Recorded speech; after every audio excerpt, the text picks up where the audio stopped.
use to the... All right, is anybody there? Is this live stream coming through okay? That was Wolfblood, and that was our pre-show 666 Radio Hell. I am Reaper, and as you can hopefully see, boom, we got a multi-camera angle going here, one of drastically different quality. So if you're there in the comments, definitely let us know. Having a different little bit of a setup here, so I kind of want to make sure it's working out okay. But yeah, we've had a lot of the, well, when you do a live stream, you obviously have an essence or a moment where you want to let people join the conversation. So I figured it'd be kind of cool if we started playing some live music and doing it that way, and then kind of just commenting in the comments. But we can't seem to figure out those comments. How are they going here? I don't have any idea. Okay, cool. We got a clueless team here, but we have J-Dog and Bridget is back. Howdy. That's J-Dog and B-Dog. Okay, whatever you guys want to be called. So, is there? I mean, can we please comment if you are there? Or don't comment. We'll just do the show. Yeah. Well, I want to make sure it's actually going, because otherwise I'm not going to bother cutting that stuff. But yeah, I don't know. Doesn't it give you a count of watchers though? Okay. Looks like we got plenty. All right, there we go. I see it. Great, great, great. So, Creepy Georgie. Looks like first time I've seen you there, Creepy. Martin. Creepy. UVU Media. Zacade Agency. Son of Sorak. Good to see you again. Blue Drum Torso. Always a pleasure. Sebastian. Saw a Pungent Stent vinyl on the thumbnail. Cheers. Damn, you got a good eye, man. Holy crap. Creepy Georgie, Headbangers. Yes, Sacred Reich shirt, rocking it. Major League Rager. The True Cult Coffee. We got a better plug going on later, man. I was working on this live feed. Justin, good to see ya. Kellen, Dread, Philip, Sal Semo, not the other guy. Hogun, that dude Casper. Hell Ripper, I've heard of you guys. Did you guys play that fest with the Five Finger Death Punch? Hell Ripper? Yeah. We've all right. We've had stuff there's in stock before. So cool. I want to kind of let the crowd build just in a second there, but I want to, now that I can see the comments, like I said, Radio 666 Hell, I want to kind of make that something that we can do while we wait for folks to join the live feeds, but make it only last for like maybe a song or two. That way it's only like a few minutes. So what do you think about that? Should it be longer? Do you want to hear more songs, or do you think that's just a shitty idea altogether? Let us know. And you getting those comments there, Bridge? No, I'm not getting any. I don't know how you're having such a problem. He's probably just a viewer. Cool Canyon. Yeah, I'm just a viewer. I don't. You should be able to comment. Folks, help someone in need that doesn't know how to comment on a YouTube live video. I think because I'm not signed in, but when I sign in... That could be it. I don't know. Okay, well, we're going to get into it then, and then figure out this live stream thing. So we're going to take a brief moment to kind of do some intro stuff, because I got it flashy, kind of show you the power of this new live feed here. So we'll begin here in just a second, but I'm going to obviously leave the conversation right here, and yeah. Hellcast.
So let me try that again. All right, this is the first time doing this, so hey, cut me some slack. I got to be switching angles and all this stuff, but wanted to try it out with all the bells and whistles. So this is Hellcast. I am Reaper. Vanek just fell behind me, and today we've got Bridget guest hosting on here, and then of course J-Dog as usual. So today I wanted to talk about bands having original members. Do they always need to have original members? Does it have that thing about them, or maybe it has other elements to it that they can change it?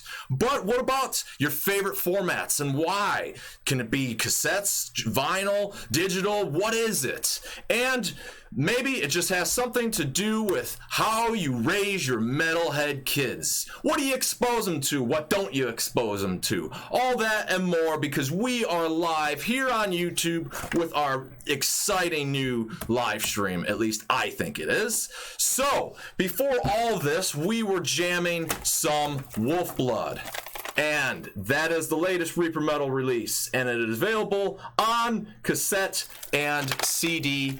The link is in the description, so please grab a copy if you care. But hey, when you go there, it'll also take you to the Reaper Metal Bandcamp, and actually, that is having a special right now where we're doing the digital thing, and if you are interested in any of that stuff, you can basically name your own price. So whatever your whatever value you think that could be, it could be $0, but whatever you want to, if you want to help donate something or whatever, that is definitely much appreciated. And that is for everything up there. And there's quite a lot of music, and as you can even see, there's the Hellcast episodes. So if you're a Bandcamp user, I hope that kind of helps out things and adds some value for it. But there's been a lot of people that say they always want to like help out the show and all that, and we definitely have multiple ways of now doing that, so as well as a cool new way about the platform. So whoops, I am definitely sucking at this multi-camera thing. So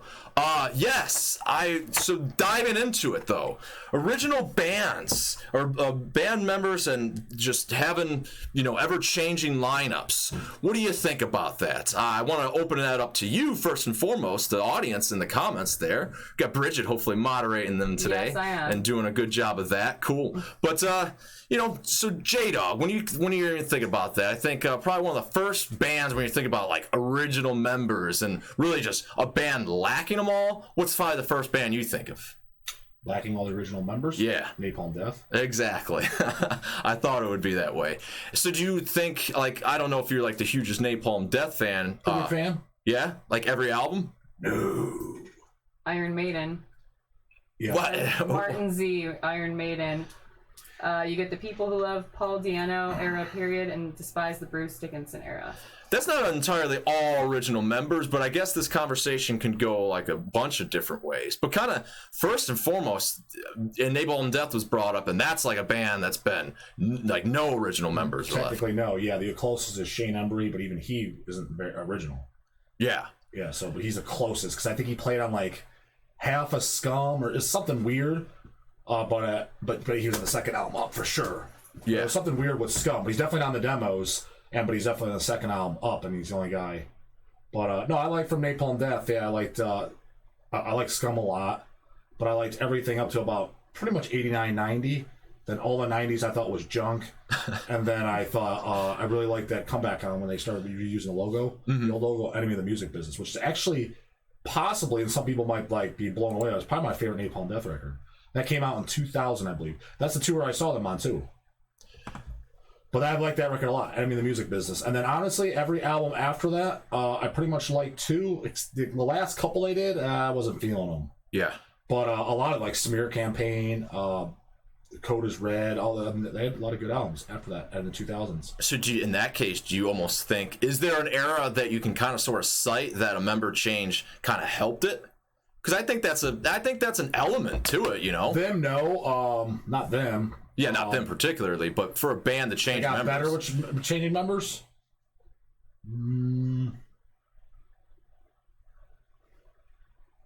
A band that got better with changing members. Yeah, not that I could. I'm sure there is somebody, but well, Major Lee Rager mentioned Morbid Angel. Now I don't think that's a band that is lacking all the original members, but I think that does, honestly, other than Napalm Death, I can't even think of one that lacks all the original members. I'm sure there is. I can't think There's of either. plenty, I'm sure. But Trey is on everything with Morbid Angel. Yeah, so thinking of Morbid Angel though, that is, I think, in a way, I think in a popular sense, but maybe because it was so short-lived, I was going to say is an example of changing members. So in this case, Mike Browning from drums and vocals, bringing two different people into that mix. Pete Sandoval, obviously, I would say he's probably, sorry, Mike, if you're watching, probably a better drummer, or at least I would say that's safe to say. And then David Vincent, that's been a long time classic thing. So, here you got classic, members and then a band that, who knows, if they didn't make that member change, that may have not have been the case.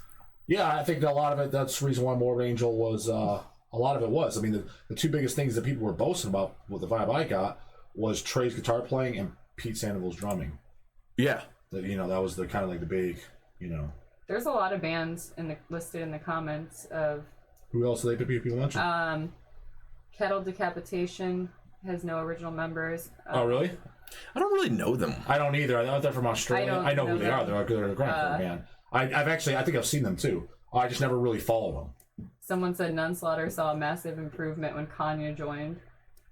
I mean, I think there's that. You could probably make that argument as a fan, Kellen said 3 Inches of Blood ended with no original members. I don't know anything about them either, other than they're a popular band and 3 Inches of Blood. Yeah, I always thought like they were maybe crappy because of the name. I just figured it was like homeboy metal, and then somebody told me. Yeah. Somebody said it sounds like Priest or something. I'm like, oh, really? Okay. It was Von Ghoul from the Lurking Corpses said that. Because I remember Priest. Is that what it is? I remember Cinema Wasteland, the horror convention that comes here at town in Cleveland. But it's like Screaming for Vengeance style, like metal. I guess, yeah. That pop, because Screaming for Vengeance kind of like the first wave of like power metal in a way. More, yeah. It's definitely not like the British Steel. It's different. It's more in your face, polished, more powerful. So it's something like that. And I remember, he came because he would always come up for the horror convention. And I remember when he came up and it was like, I was just at 3 Inches of Blood last night. I was like, oh, and I never heard him. Like, you like that band? Too. I just figured it was for like Slipknot fans and stuff. That's why. Yeah. And why is that? The name's stupid, and I've had people asking me exactly. The name's stupid. I mean, I remember being like Record Exchange or somebody asked me, "Do you like 3 Inches of Blood?" Never heard of them, but if they sound anything like I think they sound, I don't like them. Like I said, they didn't sound like I think they sound. I think the name can kind of turn you off the band for sure. Yeah. And well, just like actually, to be honest with you, I brought up that's why I never really got much into Cattle Decapitation. I know they're a grindcore band. I've seen them live. I just didn't like the name. I'm like, why not Human Decapitation? I mean, I just. Why cattle? Let's just kill humans. It's all decapitation. I don't know. Just to me, it doesn't like cattle isn't the enemy. Humans are in my book. Yeah, exactly. So. Well, I mean, I don't really think, though, getting back to, like, band members changing and stuff, I really think that, of course, it'll definitely put you on the hook if you're especially a classic band. That's probably going to be the hardest point. But if you're, really kind of zoning in your craft, I think there's that value a lot that, it could really be the essence, like I said, with the Morbid Angel example, that's the moment that, in that case, you don't know, but kind of presumably so, are going to have a drastic change. I kind of want to hit on a band, though, that's more, since Bridget last time was telling us how she's more into like the classic rock or something, or at least this time of year, something like Deep Purple or Rainbow, that's something that's what, because isn't it coming around? Aren't they coming around now where it's like Deep Purple's on? They've been on. I mean, I think they're going on tour again, but obviously Ian Pace, the drummer, he's dead. Oh, really? Yeah. I didn't know he was dead. Or not the drummer. I'm sorry, the keyboardist. The drummer. Oh wait, no, I'm sorry. I had a total blank. The drummer, I think, is still alive. Yeah, that's Ian Pace. The keyboard player, why can't I think of his name right now? John Lord. He's dead. True Cult Coffee had you, John Lord. Oh yeah. God, I'm totally spacing out today.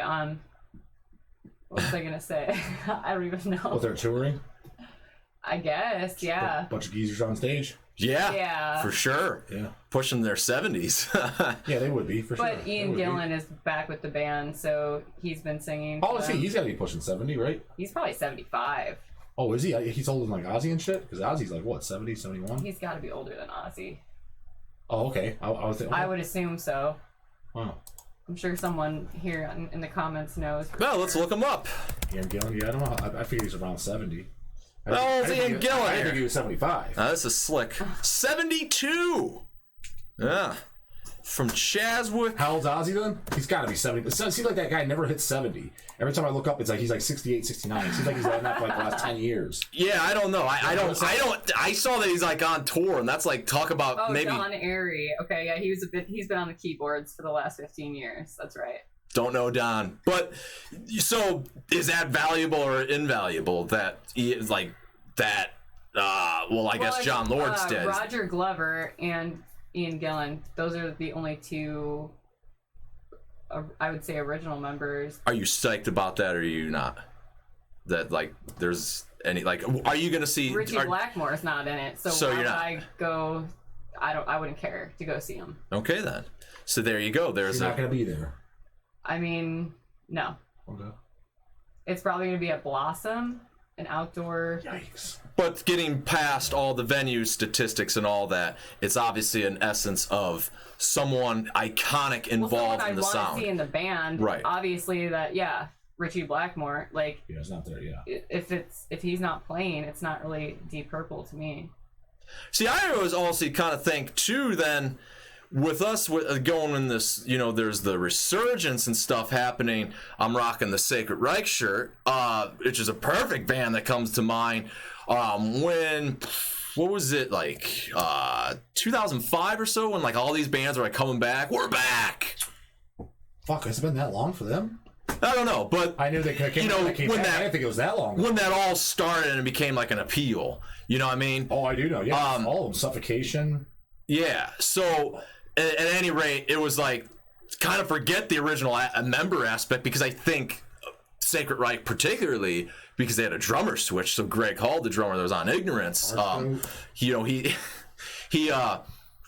came back to the band, and it's just kind of like, well, forget the fact of who's original, who's not. It's just like, dude, you guys left on a bad note. It's heel and independent, like that's just awful. Like, so it didn't. There, I think there's that aspect to it too. That it's just like, forget members in some of these cases. I say though, heel's still better than that Abruptum.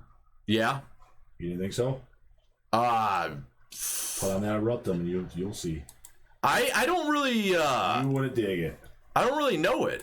You wouldn't want it. Well, we were talking about Marduk last time. Isn't that the guys from Marduk, or one of them? I don't care what guys it is. It's fucking wasn't good. Yeah. It's the noise shit. You know what I mean? Like. I you know what I'm talking about, right? What would we call that? It wasn't even metal music. It's how would you consider it music? I'm kind of having. It's like the Stalwalk stuff. Yeah. Like that, yeah. Yeah, it's like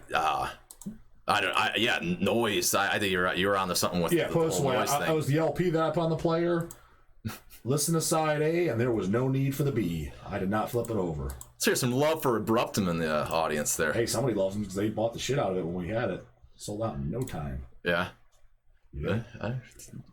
People loved it. I think that's kind of, you'll love it, brah.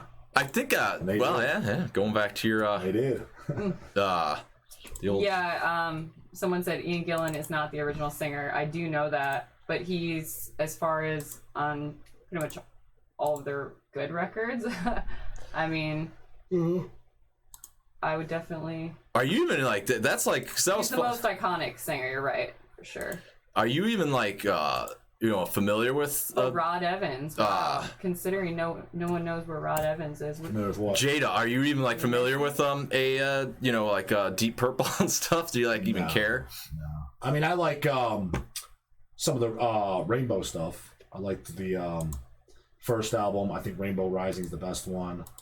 Actually, I like a few Rainbow albums. So I was kind of like, I'm a little bit all over the place when it comes to like the 70s stuff. Like I don't follow it all. Like I like Sabbath. It's very select. I like, obviously some AC/DC, Priest, but most of the Priest, honestly, most of the Priest from the 70s I didn't like. Like I didn't like Rock and Roll at all. Yeah. I didn't like that album at all. The second one is Sad Wings, right? Mm-hmm. I like Sad Wings, but I don't like every song on it. The third album, I believe, is it's from 79, right? Isn't that Sin After Sin? Sounds about right, yeah. And that I like, but I don't like every single song. And then what's the fourth album? Is that wouldn't that be Hellbent for Love? Yeah. But also Killing Machine. That's the fourth one, right? Yeah. That would be the first one. I like every single song beginning to end. So fourth album up is where I look. Well, you know what I mean. Not with the exception of you know what I'm talking about. I do. The good albums. So fourth album is where it really started for me. So, but I'm saying because the first three was, I'm almost positive Sin After Sin is 79. So this album from the 70s wasn't big on. Another thing too is on Motorhead. First two Motorheads I kind of think are snoozy. Mm-hmm. I liked pretty much Overkill. Up. I mean, Bomber's really good too, but like especially the self-title I didn't do much for me. It was kind of like I thought they got a little bit better and they held it. Yeah. Sabbath, I did like all the Sabbath albums with the exception of Never Say Die. So I did like all the 70s albums by them.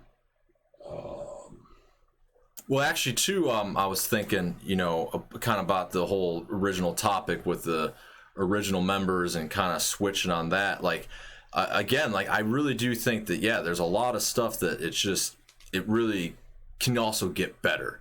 And so a lot of people were actually talking about the latest Immortal and not having a bath. And not taking a bath, but that that really bad joke. But that they got better. Like they're like a bath solo stuff sucks, and this new Immortal is not really good. That doesn't make sense. That's not getting better. That just means he went off to do something and sucked. And but it also better to me. That's saying like. They went out and did this new album without him, and you like it better than Battles in the North, Pure Holocaust, Sons of, Well, I read something, maybe it was a review or someone's remark, that it was just like, now that they got rid of him, it was almost like you think that like this is the guy that's like really shaping the sound, but now that he's gone, it almost makes you think, well, hey, maybe he had nothing to do with it, and now that they just did fine on their own without him, it's almost like, well, hell, what quality were we lacking?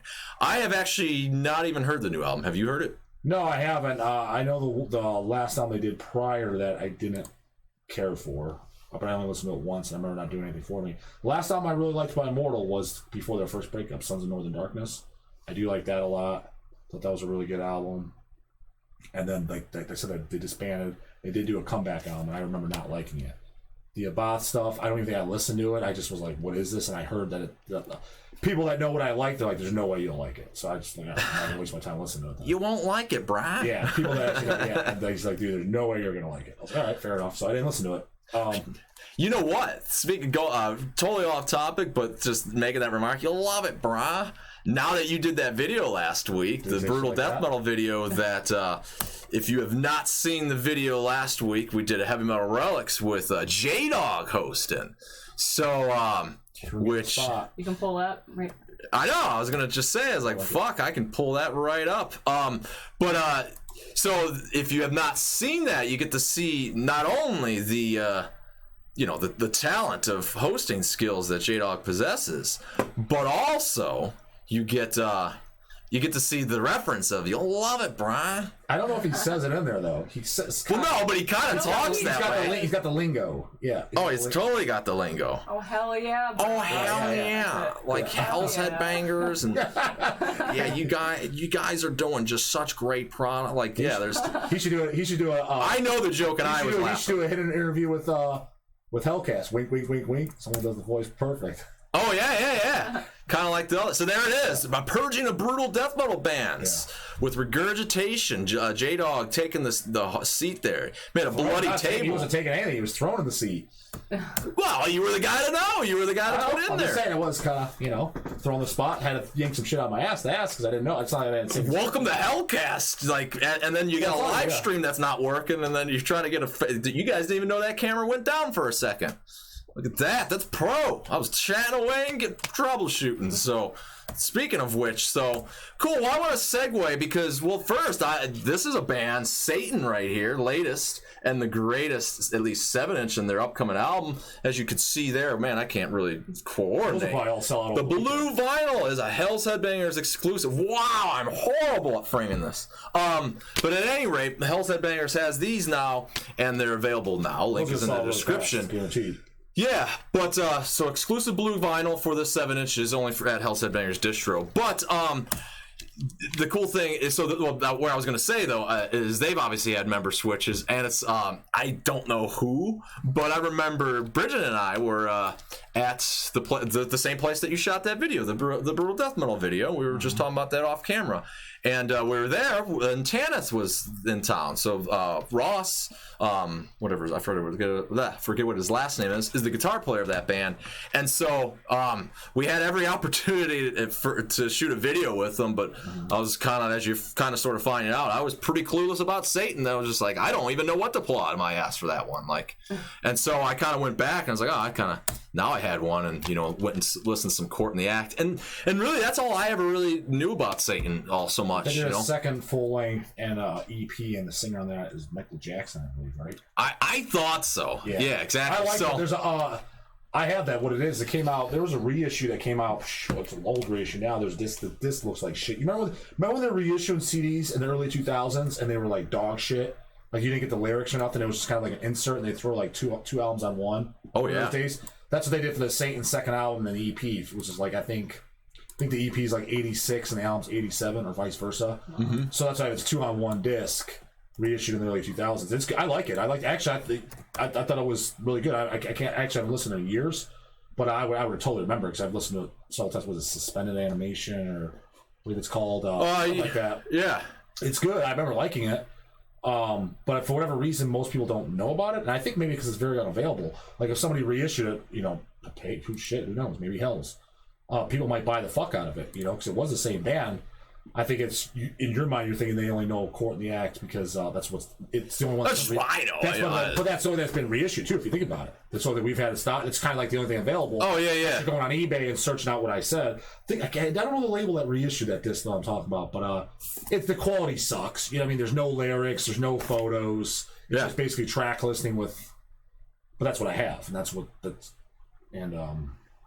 so they didn't just have Court in the Act, and maybe like yourself, some people might think that's the only album they had before they came back, and that's not true.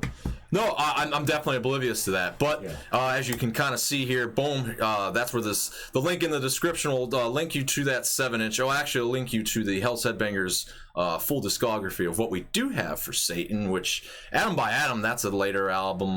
Life Sentence, that was the first one back, I believe. But Court in the Act, and then like Into the Fire, that's like the demo, and then I don't think that's the same Satan there at the bottom. So that 7-inch will show up in that link. I don't know why it's not there yet. So that kind of pisses me off. I'm thinking of a different Satan. The Michael Jackson guy. I think you're right. Archives. I know the albums are like 86 and 87. There's a full length and there's an EP. It should be the same Satan, but it is definitely a different singer. Yeah, let's check out the old archives. I think it's Suspended Animation. It was I think Fear No Evil. I think it's like not a song. That's Grim Reaper, but I think they have a song. See No Evil, Hear No Evil. I think's on there. Really, I'm telling you, you're leading the Satan knowledge, at least for as far as this show's concerned. I don't consider myself. Okay, Suspended Sentence, 1987. Let's look at the lineup. Michael Jackson. Bam! Look at that. Look at that. Yep. Yeah. Okay, so he was in that band Pariah. I've heard of that. He was in that singer band called Michael Jackson. Really? You ever hear of guy called Michael Jackson? Thriller and all that? No, I've never heard of that man. Moonwalk? No. Doesn't ring any bells? No clue. He was in Satan. He's still alive. I know, that would be great. It's like, because you always get the D-bag. Maybe that's why there's no band photo on the disc. Well, because how you always get the D-bag that'll be like, mistaking our metal stuff and get it wrong, especially with like the story I like to always tell with the band, what the many metal incubus out there. And then so the Nunslayer story I've told before, and I don't really like saying it again, where someone made fun of Jim Sadis for wearing a Serpent Temptation Incubus t-shirt and be like, pardon me. And so then to be the guy like, do you like Michael Jackson's Thriller? And it's like, I love Michael Thriller. What did he do that? Yeah, I love whatever whatever that album was called, Suspended Animation. That was a sick album. Yeah. What are you talking about? Beat It? No. Honestly, the D-bag at the bar, he'd be like, yeah, that was a pretty good one. Oh, yeah. He would agree. Like I told him about the Slayer guy, remember? Yeah. And then he's like, what are you yadding for? You don't know. Hates us all or something. I'm like, you don't know? So I just told you the first three, and you bring up an album that's like 20 years later. Just tell me I disagree, and that's fine. Yeah. Well, so before I get into the next topic here, I did want, you brought that up, and I think that's a perfect moment of some J-Dog, I don't know what the word I'm looking for, but just life tips. There was more attached to that. There was like, you're like at the gym, you had more of a saying around that. You're like, so tell us the philosophy around that. How do you know this guy is not somebody that you want to be around or associate with? And how do you find that? How did you find that out? And you said this goes for everybody. Is that the Venom thing? Yeah. Oh yeah. If you haven't even heard of Venom, never heard of him, then you probably don't got a lot to talk about. But you said, it went further than that you're like, think about it, and I started thinking, you're like, it just doesn't work. Like, if like you couldn't certainly work at Hell's. You can't. I think I said I wouldn't hire them for here. Mm-hmm. Because we're not like currently hiring, so don't send me your resumes or anything. But when we kind of are, it gets brought up. Okay, so do we have any buddies? Do we know people like in the scene? And a certain guy around here saying, well, why don't we just put an ad in the paper, basically hire anyone out? And I wonder who that is. And I'm just like, well, honestly, what it comes down to is like, that is true, and you probably should do that, but because I'm here all the time, and I'm thinking, you know what? That's you need to have if it's somebody, if it's somebody, you got to have some type of metal knowledge, otherwise it's gonna annoy it. It's like, if you've never even heard of Venom, I don't even want to be around you on a daily basis, because you're just gonna annoy the fuck out of me. No, because it's gonna translate over everything. Like, oh wait, records? They sell those still? Oh wait, there's different colors. Oh, and then when they fuck that up and pull the wrong one. Wow, does anybody even care? Does it matter? And it's just a laundry list of annoyance. And then when they're pulling the gore grind shit, what kind of fucked up shit is this? And then you gotta explain that. It's just kind of like the fundamentals of metal, where it's like, I don't feel like explaining it to you. Yeah, I don't feel like I have to justify it. You know what I mean? Yeah. Well, Justin said, pro tip: never take your earbuds out at the gym, even if you're not listening to music. Yeah. I caught on to that no one can actually talk to you. Unfortunately, they still do try to talk to me sometimes. Well, that's even worse then. You know what I mean? Because it's just like, dickhead. You should just do that. It's a little. And actually, I'm kind of glad you said that, because there's a couple instances where I might actually take you up on that. But it's at the gym, but it's a little bit of different setting that you're thinking, when it's ultra annoying. I'm not going to get into that, but I think the reason why some might is because you gotta remember, when you're going to the same place 6-7 years and you see someone every day, you never ask them their first name. When you break it down like that, that's kind of weird. Think about it. You see somebody. That's like you coming here every day, whoever you see, say you see him for 6-7 years straight, and you never even said hello to him. This is a little weird, right? It's a little weird. Yeah. I don't know. There's at least 30 people there. I have never said one word to whatsoever, ever. And I've been going there for maybe like 8 years now. That's great. Never said hello. That's quality. That's good. No, but there's a lot that think the same way, yeah. So if you break it down like that, so if they finally do come up to you, especially with somebody I recognize, I want to do that. After 8 years, they never talk to you, and the first thing you do is out there like, get the hint, damn it! Like, that's they'd be like, this guy's the biggest raging dickhead I've ever met in my life. So are you? You're talking to a guy with headphones in. I mean, you're not. But if he's a regular and you see him on a daily basis, it's kind of like I said, you come in here for 7 years straight, and after year 7, the guy finally wants to say hello. Are you going to do that? It's not like you just met him that day and you're like, I don't want to talk to him. What's like that? You don't want to form a relationship either, because then once you're in that relationship, every time you see that person, you're going to have to make conversation. It's funny you say it, because that's my biggest reason. Small talk. That's the biggest reason I do it. How are you? Great. In fact, I know, because actually there's a few people that go that I'm sure are pretty cool. They look like they might be. They sound like what I could hear. Yeah. But it's that reason. It's just like, I'm already tied up here enough as is. I don't want to be here longer, because now I see you every day and you're going to want to talk a little bit. Right. So I don't even want to start a relationship. And then how's actually the weather today? Like, you can see go outside. Weather. You can see it. Doesn't fucking I know, yeah. That's like a common small talk thing that I always get stuck with people. Oh, how are you? That's everybody. Do you really want to know how I am, or do you just want me My response is always good. You better be a kind little old lady to be asking me about the weather or like making a conversation, because you're the only one that I'll actually like, okay. Yeah. Other than that, it's just like, don't talk to me. That's true. But when it's like people from work, like for especially me, like you got different though. They make small talk where I hate like, that. Well, you gotta remember too, you're a young female too, so you're gonna always get it worse. Oh yeah, totally. Yeah, it's just the way it goes. That's just the laws of nature. Yeah.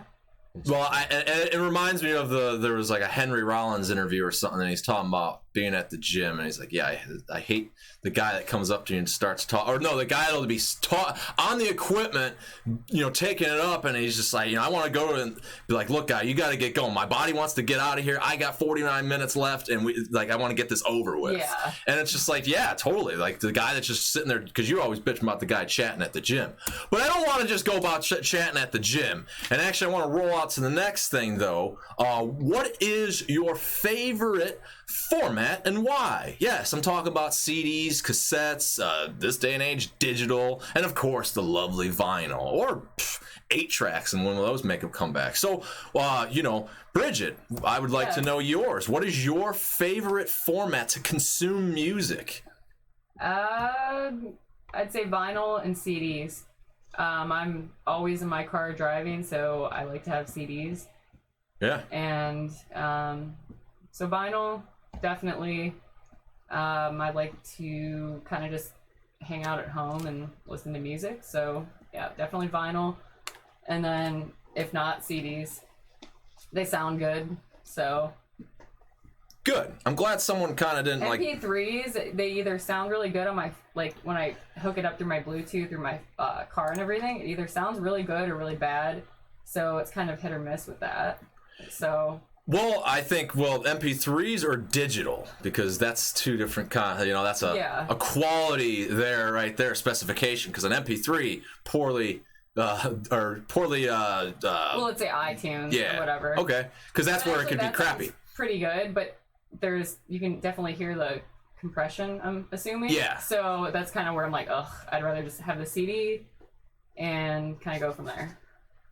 Well, I would like to roll out to the audience first and foremost. What is your favorite format and why?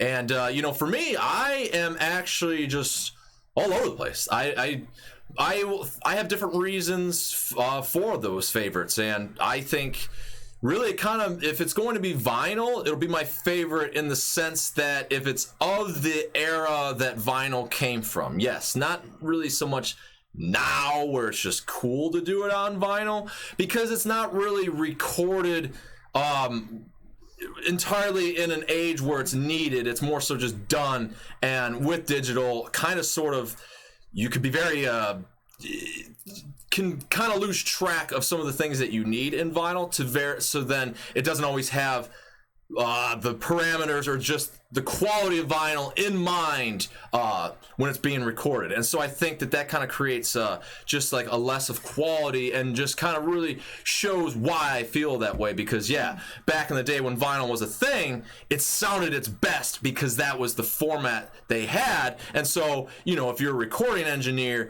there wasn't really no mystery around it. Like, you knew if you were recording, it was just going to end up on vinyl, and it was going to sound great. And so if I'm going to get Sacred Reich Ignorance on vinyl, sorry, but I'm not getting the reissue. I'm going to buy the reissue CD with the bonus tracks. What's cool about the reissue for that, though, is Metal Blade actually did something cool with it, is they reissued it with the original cover. Yeah. That was cool. Yeah. So then but then they just did that Digipack CD with the original art. You got the big full-size art. Well, but that's at the point, though, of where now it's like a baseball card collector nerd shit. It's like baseball collector card nerd nothing, but when you're talking about preference, I'm thinking you're going to be considering the sound quality, or like Bridget said, the convenience of it, how you listen to it and consume it. I honestly, I like both, because I like CDs for listening. They're convenient. They're nice and easy. Yeah. Vinyl is if you're sitting around, you're bored out of your mind, you're just listening to records, you got time. You're flipping those, and then when you're a 65-year-old man that's all fucking arthritic and shit like I'll be, you gotta have something to do. You know what I mean? Flip through your records, that's cool. And but in the meantime, they are mostly the baseball collecting nerd shit. I think the least used thing by me is definitely 7 inches, because I don't have the patience. Yeah, I do and I don't. See, the thing is, I've lost interest in 7-inches over the years. I like them. I actually used to be my favorite format for a while. The reason being is because a lot of bands' best songs were on 7-inch for a while. A lot of new cool bands are coming out. I agree with that too. But now it's just like all that happens. I'd just have the fucking full length thing so I can listen to it. Yeah, but the thing is, a lot of bands, for example, I'll give you a prime example. One of my favorite 7-inches of all time, Headbangers put it out, is Joel's side project, War Ripper. Just 4 songs. It's only on that 7-inch. Nothing else. Not it came on a tape. We're gonna do a mini CD of it. Get it re-released. No, 7-inch. That's it. 5 7 inches, 4 ripping songs, tear your face off. That's what you got on the 7-inch. So when it was like that, it was a small pressing and it was songs exclusive to that release. I really liked that. It was just really underground format. You know what I mean? And, yes. And the songs were really good. So you remember when Necrovation just did their 7-inch. Oh, totally. I do. Yeah, I liked that stuff. And then even like when Nunstar, before they were reissuing all their stuff, putting all their 7-inch down on CD, which is cool for listening now in the car and stuff. A lot of my favorite songs, by Nunstar, like Obsessed by the Visions of Satanic Priest, Atheist Ways, Things of the Fire. Those were all on the 7-inches. Cerebus, it was just the 7-inches. So Sadistic Intent was the same way. Destroyer 666, there are 3 7-inches that they had at the time. Those were all exclusive songs. So yeah, I love 7-inches, but now you don't have that anymore. Everybody's putting out 7-inches like, well, here's the 2 songs. Now, when the full length comes out, they're going to be on there too. Yeah. Well, it's like fucking lame. Why would I want this? Yeah, because the very... No, I kind of agree, because it's like, why would you... Yeah, it's you just buy... You're basically... Just buy, I'll wait for the full length. Yeah, why would I buy the songs again? Especially in this day and age. That's what I'm saying. Now it's not as exciting, because nobody's doing that anymore. Well, because, I'm sure some are, but for the most part, nowhere like it used to be. Well, it's lost its way, and it's kind of sort of hard to redeem it now with the digital age where, like, if you're going to be promoting an album and if you're going to have, like, I don't know, Decibel Magazine or so on and so forth, these entities doing as they do, leak one track as in the original spirit of what a 7-inch was, it kind of just lost its way in 2018. Yeah. It's kind of pointless. And so, but when you had that essence of a 7-inch, it had where the term B-side came from. Yeah. It had it had the B-side, and the B-side was usually the lesser, I guess, or lesser focused, and so usually it was like a cover or maybe a redone track. And like you said, though, but nobody's even doing that. It's just like 2 songs that they end up putting back in the album. Before you said that, I even liked when you had like a song that they left off the albums, they didn't think it was the strongest song. So you had that one song on the A side, and the B side said they just did a cover just to fill it up. I even like that. Yeah. As long as they didn't release on anything else, I even dug that. I thought that was cool. But it's kind of hard now that to really, it's one thing to re-embody that the purpose of a 7-inch in this day and age, but it's not really costly. So then you're just kind of, as a business, especially a business standpoint, and then ultimately, if you're a band that wants to kind of pride yourself in not being business, here's how you can't afford to do so. Yeah, it's just you want to know what? Bad excuse. Here's okay. Tell you how you solve that problem. Give us. I tell you how you solve that problem. So because you want 7-inch to be exclusive, right? Yeah. You want them to be limited. So you record it more as a demo recording, so it's practically free. But a good demo recording, there's no reason you can't do that in 2018. No, not at all. Recording is free, right? Hopefully. You self-release it, and you sell it only at shows. You do a tour, you sell them exclusively that. That means all these fucking posers got to get out of their seats and get out of their home little comfort, get off their little iPad, and get off their typewriter. Actually go out. Yep, come on, show on up. I don't think they have typewriters. Whatever it is. You know what I'm saying? They're keyboard. Yeah. Keyboard. Typewriter, tough guys. Yeah. Get out there, you go to the show, and you buy the exclusive 7-inch. Yeah. That's what you do. Now, how's that? Because it'll cost you about, nowadays, if you're doing a good packaging 7-inch, they are expensive. It's about $3-4 the range to do it. To do 500 7-inches. More so towards the $4 range. Sell them for $7-8. Yeah, because that's totally your money. So you doubled your money. Yeah. You got 3 to 4 new exclusive songs. And your recording was nothing. And everybody that got it has exclusive songs now, and it's a limited collectible thing. Yeah. Yeah. That's cool. That's what they should be doing. Is anyone doing that? No. We'll do that when we do. Kinda. When we do. What are we doing? Silverback, Gorilla Face. What was it called? Throw 'em in the pit. Something about the silver. When we do there's that, so many things. There's so many. Like I was talking to the dude from James from Hell Ripper the other day, and he was saying how it would be hilarious if there was a a compendium of like gore grind covers in like a children's book, and he's like, you got to shoot a commercial then where it's like a kid's on J-Dog's lap and he's reading it, and I was like, yes, because it should be like, you know, J-Dog's and flipping through, and the kid's just like, what are these disgusting covers? Or what the fuck? Those are gore grind. What are you, a tampon boy? So it's just, you know, but it also molesting decapitated. I mean, I don't know why it's called cattle decapitation. I mean, I guess it's irony. I don't know, but nonetheless, there's been a lot of just funny things said. So I'm sorry, I don't remember the Silverback Pit, but whatever it was. But nonetheless, the 7. Would you buy a 7-inch like that? Assuming it's a band you like. Yeah, well, so a few weeks ago, shout out to Dirk from the band Cemetery Piss. Cool band, check them out. There you go, Dirk. Do that for Cemetery Piss. Well, I don't know. If Dirk's in the comments, please let Bridget look for it. If he had Cemetery Piss did a 7-inch, but it has the 2 songs that are on it are covers, covers that aren't metal bands too. I don't know the originals. I forgot what the original Jerry's Kids maybe I think was one. And I forget what the other band was, and it was really cool because the songs they did are metal, but the bands they covered are not. Yeah. And so I just thought it was cool as far as that, and I would imagine unless they decide to re-record them or even take those, or maybe the Cemetery Piss has that many EPs and stuff, there'll be a compilation later down the road, but they were definitely on tour, so they at least made the point to have a 7-inch available by then, whether that was the thought. I don't even understand why the bigger like the not Iron Maiden, not that kind of, but I'm saying like band like Deicide, for example. Yeah, why didn't that new song? Why don't you guys do that? No, fuck the new song thing. Why not do that? Hey, here's an idea, boys. Write up 4 new songs. Yeah, write up 4 songs. 4 songs. Record them as a demo error. You know, like so it's free. They don't have to pay for studio. Yeah. Put out a 7-inch. Fuck your label. Just put it out yourself and bring it on the road. They could press 1,000 and just bring them on the road. Now, if he's doubling his money, we know Glenn's all about the money. Last I heard, why would you be against that? I'd buy that. 4 new Deicide songs, raw demo type recording. Yeah. Not gonna be on anything else. Exclusive 7-inch for the road, like their tours. You can only get on tour. Why wouldn't you want that? Or the bands, like I said, a band of that caliber, Cannibal, they'd sell all of them. They'd sell all of them after they do their U.S. tour, or European tour, whatever. They could do 1,000 and sell them all. Totally. That's what I'm saying. Especially a band like that, and then if they especially do it pisses me off, but then it appeases the nerd collector thing and did multiple colors of it. 1,000 gone like that. So why aren't bands doing that? There's an idea. There's no new. Because they don't have J-Dog as their rep. They don't have their manager. I just gave out the hidden secret. Well, you just said it. there you go. Glenn's watching. Why did we do that? Yeah.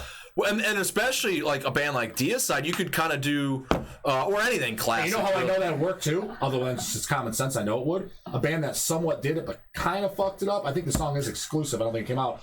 That was about 7-8 years ago. Incantation did it. Did a 7-inch called Thieves of the Cloth. Yeah, Chris Moyen artwork, exclusive artwork. I think that song is exclusive. I don't think they might have re-released it now. I want to say they says they didn't, but they might have. They were selling on the show $10 a 7-inch, $10. Wow. And I know they sold them all because I just know. So yeah, how you tell me that's not worth it? So it costs you to do 1,000 7-inch. Let's say it costs you because it's gonna be 3 to 4 because you're doing a higher price.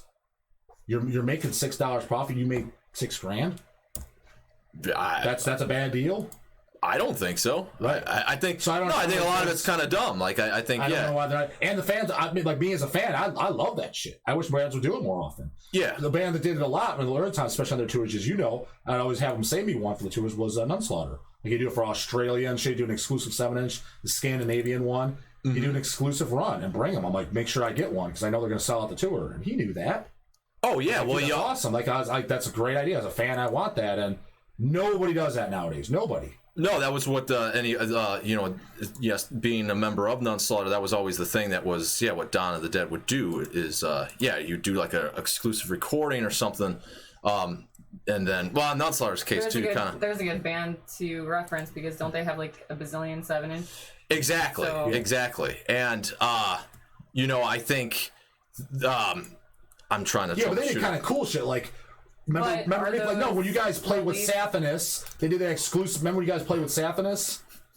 Yes. They did an exclusive 7-inch, and they covered like Jaws of Satan, and they did a By Bath cover. Sathanas, yeah, that came out. That's cool as fuck. That was called Satha Slaughter. Yeah, that's a cool creative idea.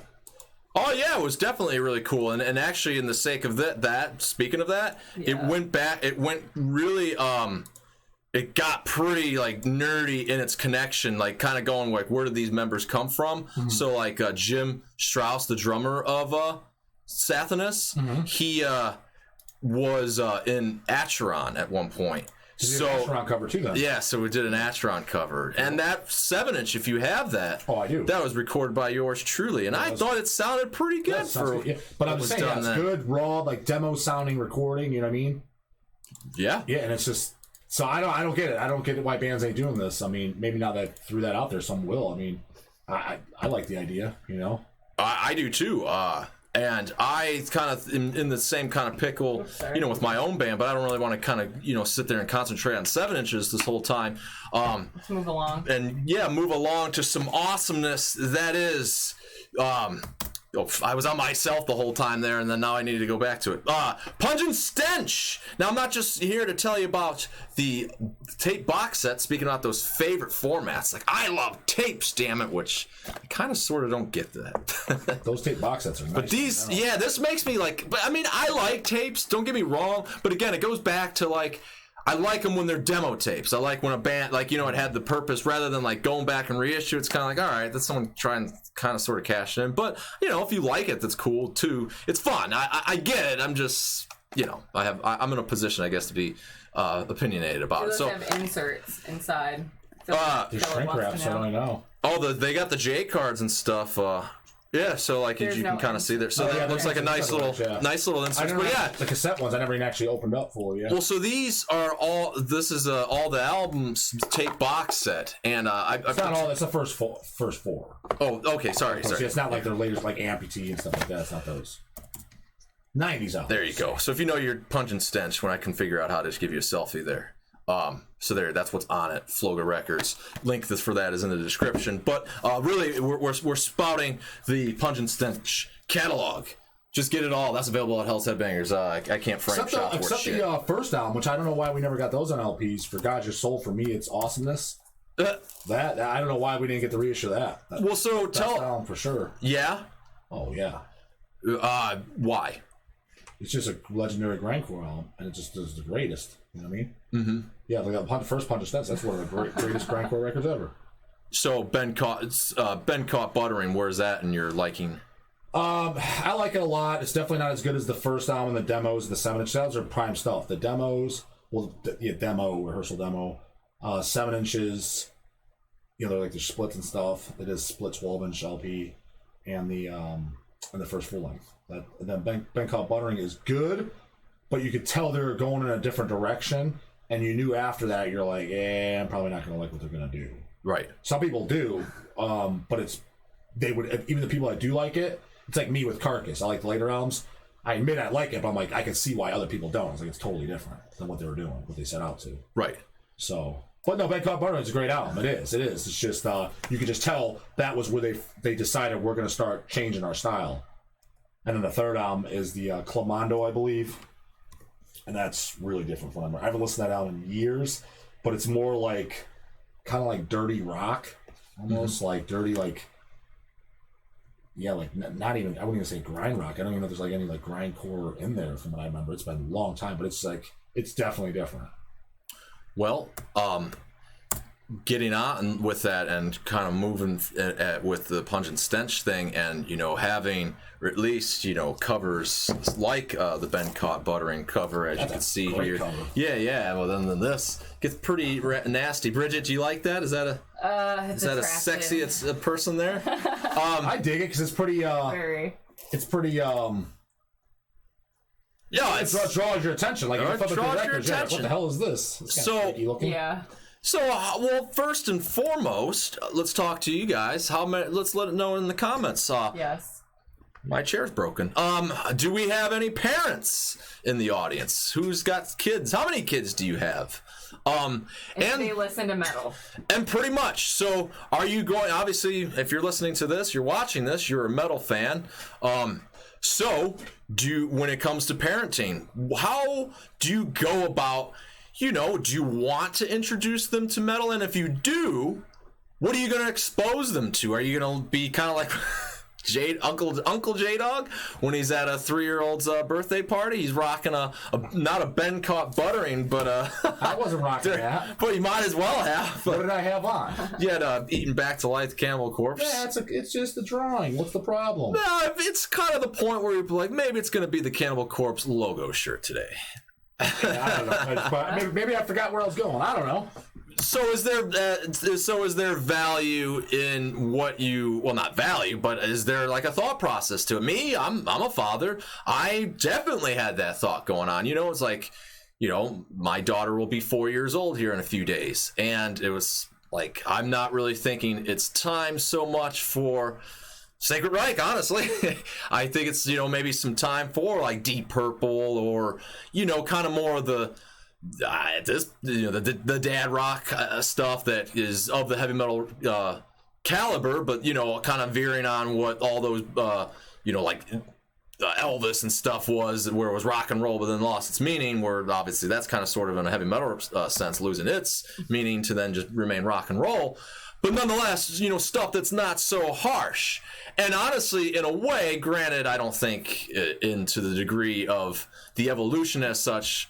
We're going back to a previous episode when we were kind of sort of talking about, extreme metal, like going further and basically has seen its peak, to the days of like when Elvis was like, oh my God, shocking. Like, I don't think there's now where I'm saying, hey, I'm going to raise my kid to be able to listen to Elvis, that in that time they would have been like, oh my God, you can't do that. That there's really ever going to be a day that, what is this, the Pungent Stench or Eaten Back to Life is going to be something I'm like, that's a good idea for a 3-year-old. It's time, maybe on your 4th birthday we could be, what's like what's even worse, that your brutal death metal video, the molesting the decapitated, devourment, what the dude decapitates his naked fat body on a toilet, like I don't, like maybe 6 years old would be good. Or, wow. No, like so. Where do you stand on it? I mean, is that asinine? Like you kind of made the remark that it slightly was. That like, well, you're like, I was like, you wore the Eaten Back to Life shirt to a 3-year-old's birthday party, and you're like, well, it's just a drawing, who cares? Like, do you truly think that? To a degree, yeah. Honestly, yeah. If I think something's wrong, I'm not going to do it. And honestly, when it comes to the metal scene, I don't think there's anything wrong with it. I think, like, as you remember, like, as kids, I grew up, watching R-rated movies and stuff as early as 4 and 5 years old. Oh my God. Yeah, seriously. What movie? Like Predator, Terminator. The made-for-TV version of Predator, though, because remember it was taped off. That's rated R. J-Dog and I are brothers, for everybody that doesn't remember that. So in the days that he was watching Predator every single day, it was the one taped off the TV with some of the more violent scenes cut out. So, but the point of that is it was kind of sort of censored. So True, but okay, but I remember Mom rented the second one on VHS tape when it came out, and I was 6, so that came out in 91, 92. Yeah. That was a full-blown edition. That's way more violent than the first one. So you've got a sex scene. It does. Watch that. I was 6. Okay, 6. Didn't think of that. I don't think there's anything wrong. I think... Nowadays, I think kids are exposed to everything bad anyways, with the video games they play, and like... There's that. The violence. Even watching the news is violent as hell. Yeah, the way I see it with the violent stuff, I just have a different... So how is metal any different? That's kind of how I see it. I don't think there's anything wrong with it. I think stuff that's going to warp their brain, ultimately that's what you're worried about. Yeah. Warping their brain is usually when it comes to anything like porn related or sexual, because you don't even know what the hell that is. Honestly, I think even at 5 years old, I could differentiate on a movie of someone getting killed and someone in real life. Well, and usually your parents tell you, it's fake, it's right from wrong. I think you can differentiate that. And to me, yeah, that's true. If the earlier they're set up for it, you're limiting whippification, which is very abundant in this fucking world now. So you're going to help reduce that because they have an early look into it.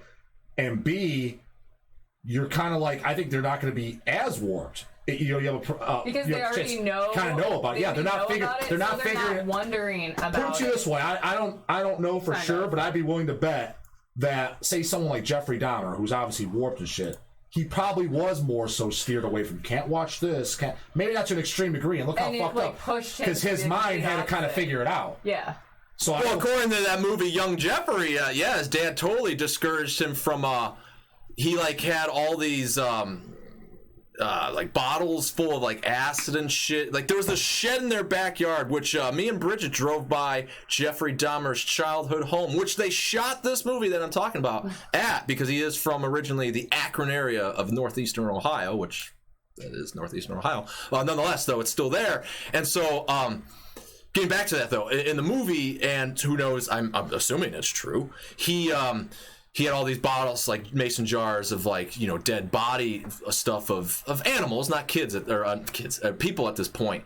To which he was like doing these experiments and stuff. And I was watching the movie, and then like his dad like pulls him aside, he's like, you know, you got to stop this. This is morbid and this and that. And I was kind of going like, what a bad parent! Like, you just discouraged young Jeffrey from being a brilliant scientist. Like, it's disgusting, it's gross, but somebody's got to be curious about it to delve into that.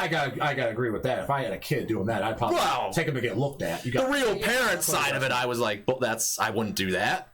But in a way, no. But think about it. The way I look at it is this way: is you hear about all these serial killers, all these murders and shit, and it has happened. You can think about like the movie Scream and shit like that. How often do you hear Scream? All horror movies Scream. Because somebody did it. Because somebody did for this. Okay. Remember that movie came out? Yeah, they wore that mask. What I'm saying, there's exceptions rules. I already know some dickhead's getting yelled out. No, that happened here. I know it's happened. Yeah. But for the most part, so if you call out, you automatically are a dickhead. Yeah, how many times have you heard when someone kills someone in anything?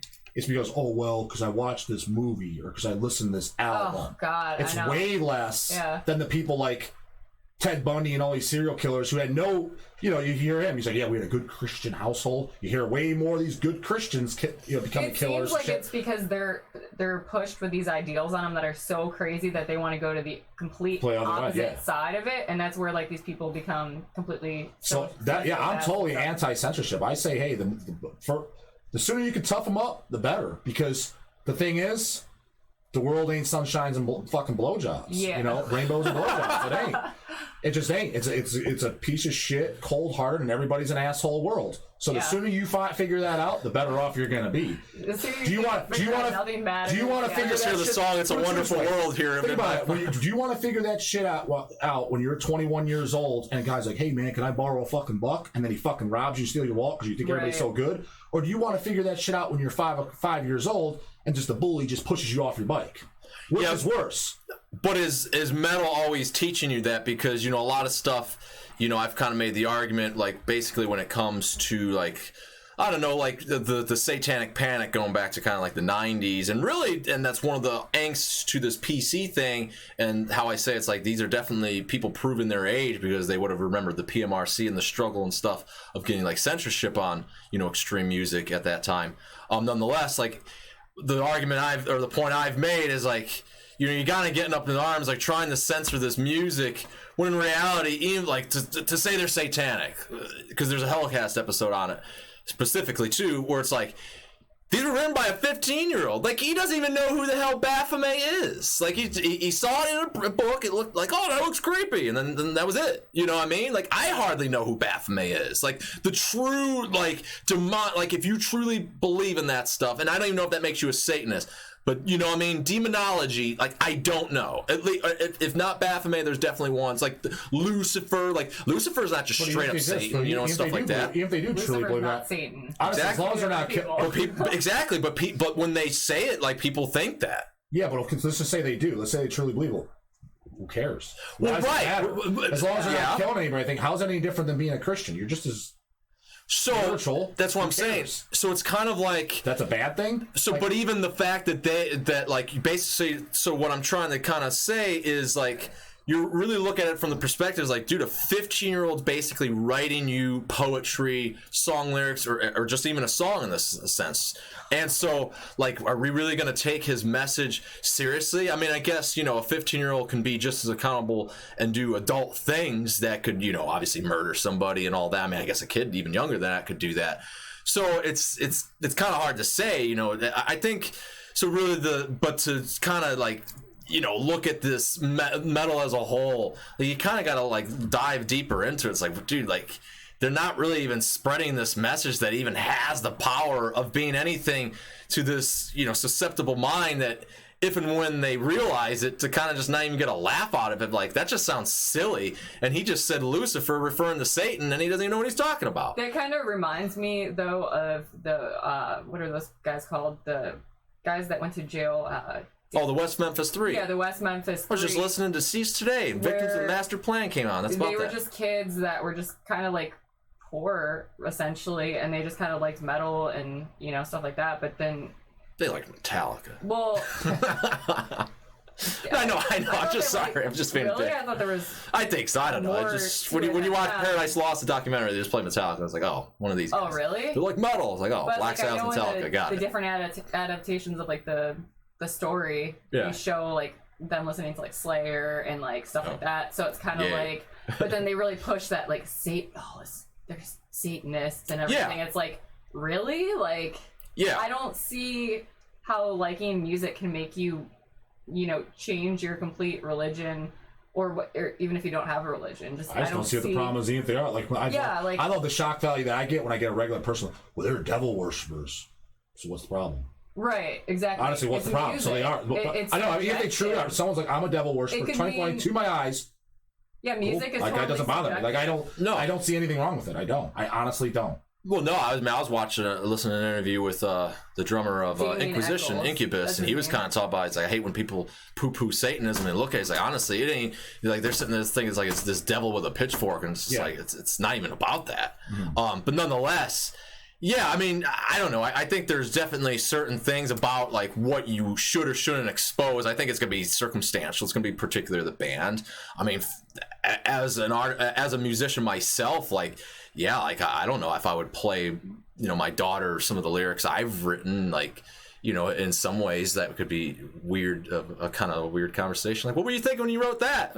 You know, just want to write something fucked up, or in some ways there's probably a little bit less of a direct message to it, but more of a thought process. At least me personally, I try to put that in there. There's no right or wrong answer to any of it. It's just a matter of, like, in your case, I mean, obviously it's going to come up sooner or later. Yeah. You know, so it's like, when do you want to explain it or not explain it? My whole thing is, I just kind of like the policy, maybe it's lazy policy, to where you kind of just leave it in the open and let them figure it out on their own. Throw them in the water, sink or swim. In a sense. No, because think about it, a lot of our shit, that's kind of how we were raised in a lot of sense, if you really think about it. But that's how like, life is. Yeah, that is. Like, a lot of times that's how you learn best. It's on the job. From a young, I think people that even like metal probably, in general, and I know this is a really general statement, but I feel like they've already experienced, I don't know how to say this, they've already experienced basically understanding the concept that nothing really matters. So it's like, why not listen to something that's heavy or extreme, or, you know, like, what's so bad about it, you know? That's what I saw. I just liked it because I didn't like it for some of the reason the younger bucks get. I just liked it because I generally like the sound of it. It makes me feel good. You know what I mean? Like, when a song gives you emotions or whatever, that's what listening to Grave does to me. To this day. It's like, as fucked up as that may sound, maybe I have a fucked up. No, it's just funny because you don't usually hear somebody talking so compelled, and it's just like, you know, it just gave me the butterflies. It was just so emotional. That's just what Grave does, you know. So yeah, so that's why I liked it. It wasn't for any rebellious actor. I just liked it was something that you just heard and you were like, okay, I like this. Like, I don't think it's specifically related to, like, oh, like, you're turning against. For me, it wasn't. That's me. But the way I said, the reason I can understand the concept of why, like, a parent would say that and worry some. But my whole thing is, I go back, I go, okay, I was like, maybe I'm an anomaly, maybe I'm just the weird one, and I just didn't have that problem. But I was like, but look at history, look at all these school killings and shit like that. Other than, let's just give them the benefit of the doubt. Let's say this Columbine kids listen to metal. We know they didn't, but let's just say they did. Since they're accused, you know, they gotta throw that out. Let's just say they did. Okay, how many other school shootings have happened since? Most of them haven't that I've heard. It's just regular kids. So 1 out of 50 were inspired by metal music to do that. Yeah. No, they weren't. They weren't. Let's just say they did. That's still pretty good fucking odds. And the thing that means most people not into this shit are committing the crimes or doing this. I'm saying, check it all on paper. Most people that are into this, they're not influenced to do these actual actions. So I think those are pretty good statistics. I think so. I was like, yeah, maybe I'm an anomaly. Maybe I didn't take it that way, but it seems like most people aren't either because they're not committing all this shit. Well, I mean, I don't think it really takes an extreme action then to kind of prove or not what you're even toying with in that exposure. Yeah, like you could be confusing in ways, That's what Christians are saying. Like, for example, if you play a 4-year-old, basically whatever, Cannibal Corpse, you're warping their brain and they may commit these vicious acts or be cold later in their life or just have no human emotion. That's what they're saying. Let's face it. That's what at the end of the day, that's what they're saying or thinking you're going to do. Yeah, the Bible's like violent as shit. That's basically what they're saying. And let's just say, I'll give them some credit where credit is due. I could see where where that mentality can come from. I'll give you that. I can see why you would think that. Yeah. Might happen. But I just think history's proven itself enough to where it's like we see that's not the case. It doesn't happen. It doesn't translate that. That's on paper. That doesn't translate in the real world like that 99% of the time. Well, you kind of sort of using more of the extreme metal and stuff. Like, what about the sexual content? Like, I honestly, I wouldn't. I especially. Most people agree with that because the thing is reason being, let's face it, most people aren't going to have the urge to kill people. You know, people say, I'm going to kill this guy because he's angry. What I'm saying is everybody's going to have some type of sexual urge, whether you become straight, gay, lesbian, bisexual. You've got a foot fetish, whatever. Everybody, it's nature. So what's being said, you don't want to warp that mind. Yeah, you need to understand. Because they don't even know. They don't even know the sense. You need to understand those feelings, that sensibility. If a 4-year-old walks in on somebody having sex, they don't even know what's going on. If a 4-year-old walks in on somebody stabbing something, they already know this is bad. This is not good. Somebody's getting hurt. They don't even know what to say. They have I could see fucking your mind up. And we know that does because, like a lot of people that get sexual assaulted at early ages or had been around certain things, 99% of the time they turn out fucked up. Well, plus you can't when there's Michael Myers stuff all over them though if they've been through something traumatic. That's what I'm saying. But that's what I'm saying. So that, like I said, history proves itself. That could warp their brain. That could fuck them up. The hearing Little Cannibal Corpse didn't fuck up nobody. It didn't. Yeah. So I think history proves itself. So yeah, the sexual shit, you gotta wait until teenager or above. Because let's face it, by age 12, even by 12, you know what sex is at least. So I think if you're exposed to it, not a big deal. Now, you may not know why your fucking dick is getting hard all the time, et cetera, at that age. Oh, my. You may not get that, but you know what the act is, and you generally know how kids are made, and you know what it is, you know what I mean? At least I did at that age.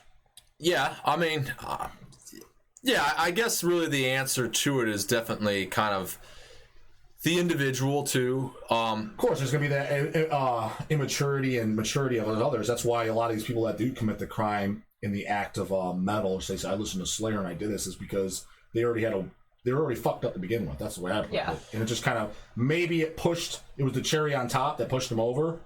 I'll give you that, man. That's a possibility. But you already had an immature mind that was willing to go there. Yeah, in a sense, disease. You almost had a disease in a sense. I mean, there's definitely something to be said that if you're kind of promoting that disease of the mind, more or less, or that thought process, or I guess not promoting it, but like if you're putting a deaf ear to it, it's almost like it's just like not solving a problem or even taking any action of it. But actually, I agree. Justin said it in the comments, and I kind of really had some thoughts on it too. He was bringing up video games and stuff.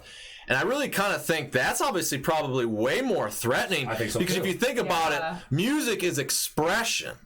Where like a video game, you're playing it, so it's supposed to be fun. And essentially, the on-screen character, you're doing. You're the one pulling the trigger. And let's face it, all these bands you're bringing up, hey, will you play this around a kid or not? I'm like, yeah, DSI, they're not going to understand a fucking word he's saying. Yeah, kind of I would. Because a 4-year-old is going to just think that's, noisy. In fact, I think I did always going to think it's noisy. Yeah. Well, by that point, if you as a parent, you had to show him that wasn't noisy. I'm saying, you put on Butchered at Birth, he's not going to be thinking, man, you hear those words? That's right, son. He was saying, blame it on God. Yeah, no. Get that bastard. You know what I mean? What did he say? What was the part? Oh, he said liar. Yes, he's a liar. Lying sack of shit. But I'm not going to know. So I do look at that point of view, too. Because most of the shit I listen to, I'm like, you put any kid in there, they're not going to know what the fuck he's saying. You know what I mean? They don't know. They don't even know what the fuck it is. He could be singing about Bert and Ernie for all they know.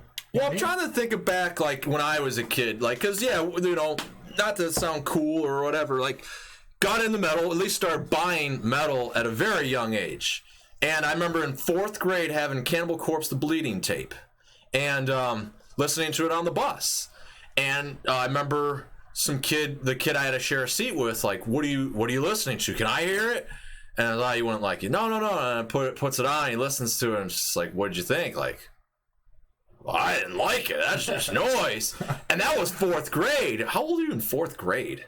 12? I think 10. 10 or 9? No, are you 9 on your way to 10? I used to have a math. I think you're 10 in 4th grade. Because when you think of grade schools in America, like I had a thought process down where you take like an age and you just add like the grade or something, and like that's how you always know what age. You're an age and then you turn an age. Yeah.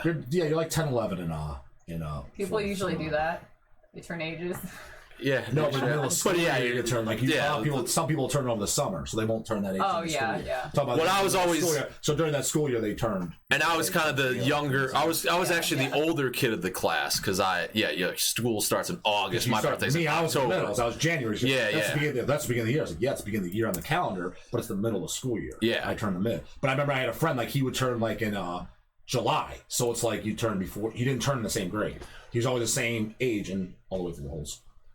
Yeah, but and actually speaking about the ages and stuff, like I kind of liked being the older kid, but now that I think about it, I was like, fuck, I want to be the younger kid, graduating at 17. Oh yeah, you know what I mean? Like, shit, I was almost 19 years old getting out of this bullshit. Like, you know what I mean? I want to be ahead of the game. Yeah, that would suck. You know, 17 when you're graduating, that's prime. 18 is normal. If you're 19 and above, that's no good. It's just no good because you got late. In my book, well, you already got late start. Still get their GED and. No, I know. I'm just saying it's no good because you're kind of like you lost a year to like kind of like save up, do whatever. You're going to go to college, well, you kind of lost. It's just I don't feel like you lost a year of your life almost. Yeah. Because it takes, especially shit if you're going to be a doctor. You got another 9 years ahead of you. I'd like to be down to 8 and then another 9 fresh. I feel like they push college on kids like at a young age where like 18, do you really know what you want to do for the rest of your life at that point? Like shit, I know. Like some people do. Like I thought I did, but I'm not even doing what I originally went to college for. So it's like how does like it's just kind of funny that life works out. Well, my whole thing is that on that I know I agree. My whole thing is it's kind of how it happened with me, but as far as I never had a plan. Like, what do you want to do? Actually, I don't like that. I don't like that. So, Billy, what do you want to be when you grow up? You're not going to be what you want to be when you grow up. You're going to be what the fuck you're good at, and if you apply your skills, and if they're hiring. That's it.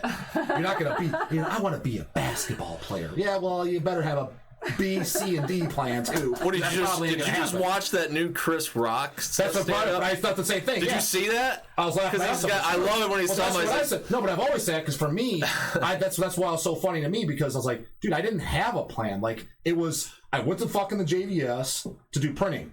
Jay Justin, do you like printing? No, but I can figure it out and I can make a decent living. I guess that's what I'm doing. Junior vocational that was school it. JVS. Yeah, but I was like, I hate that thing. Yeah, like, well, maybe he likes me. Like, honestly, other than like, even if you're an electrician and shit, does anybody actually like doing that? I doubt it. You know what I mean? People like to do, like I said, it's usually, what do you want? I'm an electrician. I fucking love it. No, but what they want to do is like, they want to be some type of sports player. You got the young kid who's 5 years old. I want to be a policeman. And then he gets there, and when he finally is the policeman, some people actually pan that out. This fucking sucks dick. I'm just writing paperwork all day and eating donuts in a car. This ain't fucking fun.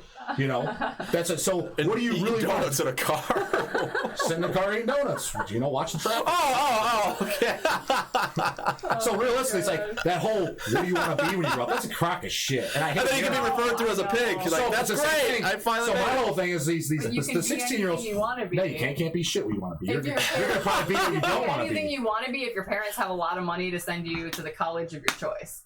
That's what they don't tell you. Yeah. Because now you need college, and college is so damn expensive.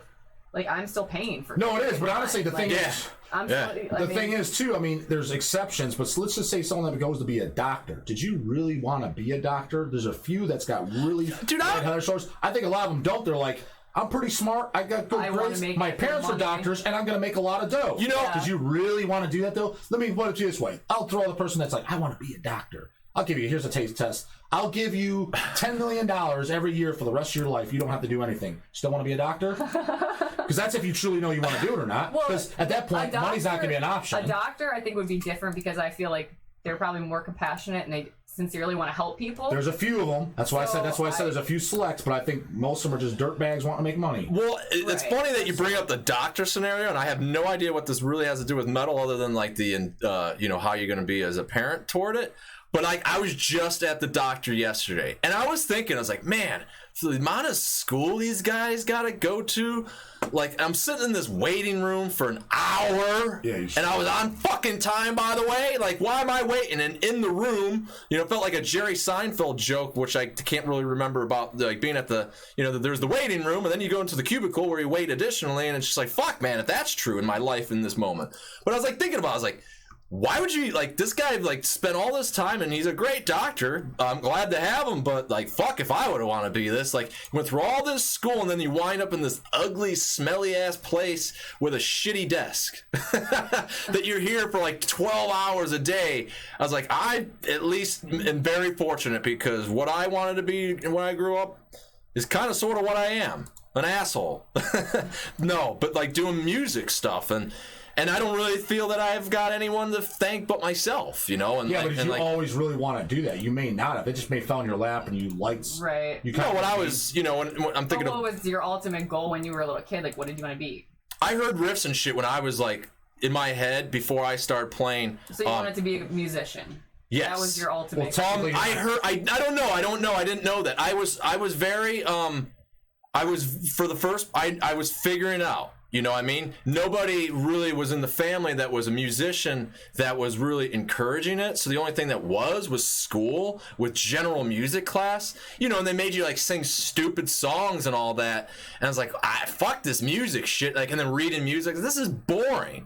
But then like, hearing these riffs and stuff, like, it was more, I was like, I would love to play this. And then it wasn't until like 8th grade, I think, that like, and then the week in general music class that they made you play guitar, that was like, I kind of took it seriously. I was like, I like this. And then afterward, that was kind of like, I could do this.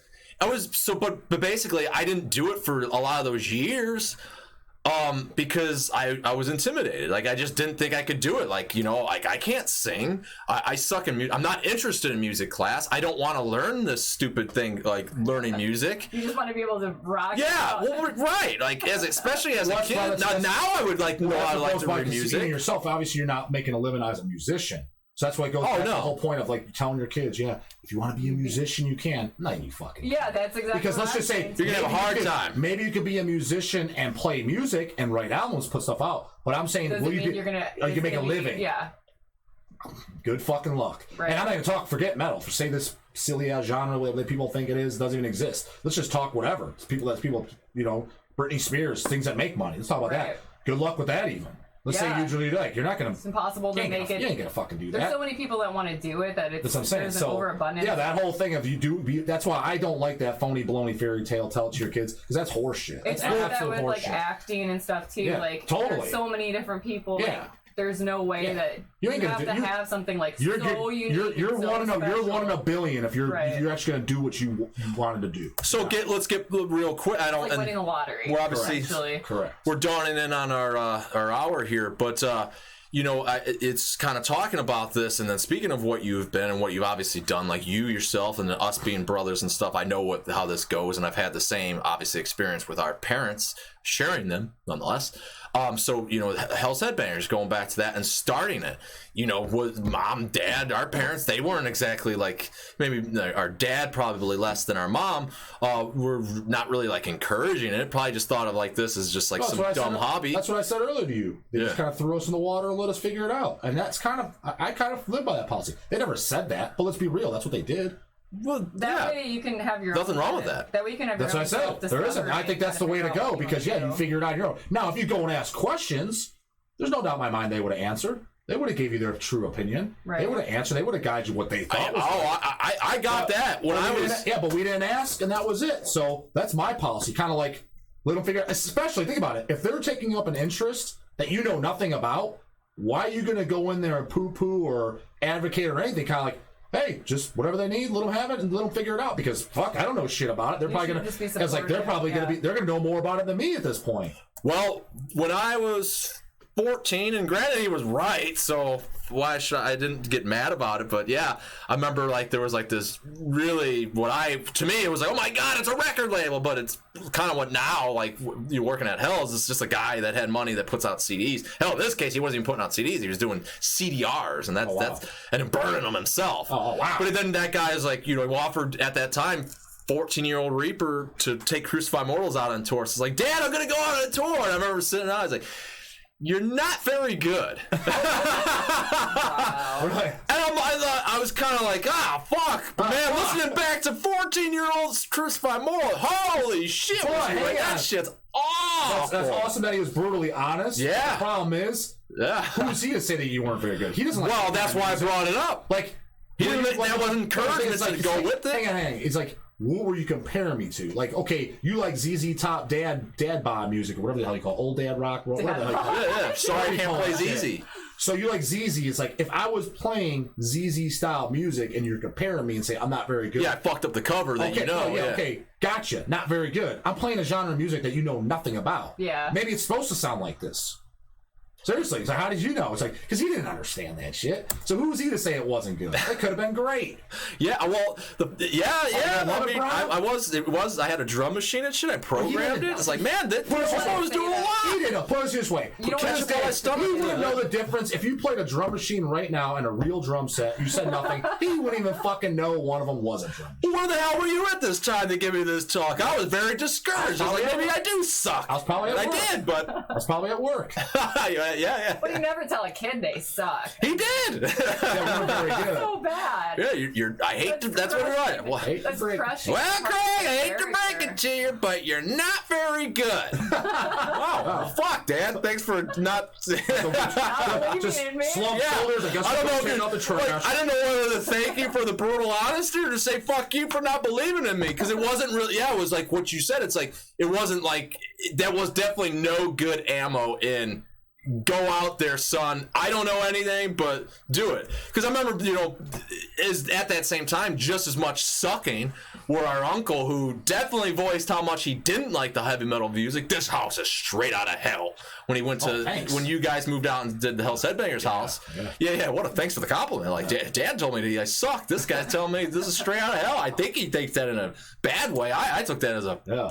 Like, one guy's put me down, one guy's put me up. I think. And so, but yeah, then I remember him pulling me aside, like, wow, that was some real heavy metal. Like, it was heavy. It said this world sucks. It's like, I don't know if I was trying to do that, but I guess with that horrendous guitar playing that I'm looking back on, it was definitely said this world sucks. Well, I mean, I can see where he's coming from. Hang on, if I had a 14-year-old, I might do the same, maybe not to that degree, but the brutal honesty, because I'd be a little worried. I'm like, you're not going on the road by yourself unless you damn. Well, that's what he should have said. Yeah. I think that was the after the fact was like, well, you're not very good. Well, maybe he didn't know. And I don't think I want you on the road by yourself. Well, you could have probably just stepped on that. Well, to his defense, you threw him on the spot. He probably didn't know what to say. That's just what popped in his mind first. You fucking suck, doesn't it? It probably wouldn't have been in any situation. No, I didn't know that. But that's pretty. I could totally see him saying that, which is pretty fucking funny. Was my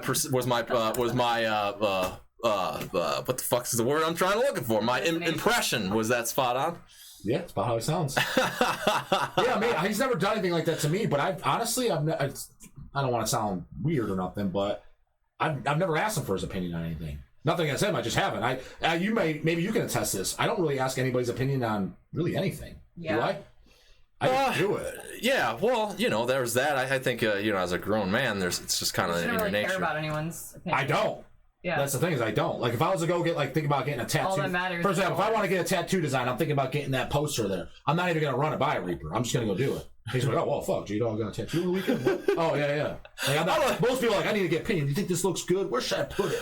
I'm just going to do what I like. I hate that. I just do what I want. I don't know. Ask what kind of tattoo should I get? It's like, do you even have a personality at that point? Like, you need to ask what kind of tattoo. I'll tell you what, though. I have. You need to get. I'll tell you what. Get a tattoo. Rule number one: if you need to ask people, that's true. I never thought about that. What kind of tattoo you want? You either have no personality or you have no mind. Like a young girl, like a teenage girl might ask that. I mean, then. No, I remember being. I don't know. I can't really say anything. I would. I've always had my mind made up at a young age. You pull our dad. Well, Got no personality. Shouldn't be getting a tattoo. Well, so the funny thing is, actually, it's funny. Bridget just said all that because, like, I remember a time of being in Colombia, and we've all have tattoos. So when you get your tattoo, you're kind of on cloud nine. You're like looking in the mirror, you're like, yeah. So in this case, I got this blob of Michael Myers on my arm. That was in Colombia? And in Colombia, that was my souvenir. And I remember Bridget seeing the picture of it, and she's like, I'm like, got a tattoo. She's like, you got fat? I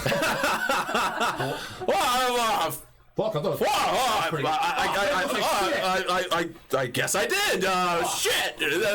And then actually was because Nutsaw was on tour, and I remember even Jim Sayus. I walked back because he wasn't there, and I walked back to the hotel room, and I kind of walked in. I was like, dude, I got Michael Myers one. He's like, oh, I thought you were gonna get the other thing. It was just like, shit, man. Like, I don't know. Do they have a laser surgery place here? Nobody's impressed. I just made a really bad decision. But then my first tattoo ever was this god awful skull busting out of an arm. Well, you covered that, didn't you? Fuck yeah, I did with this god awful. Look at this shit. You liked it. This is not a good looking tattoo. And this is not a good looking camera angle. That's not a good looking tattoo.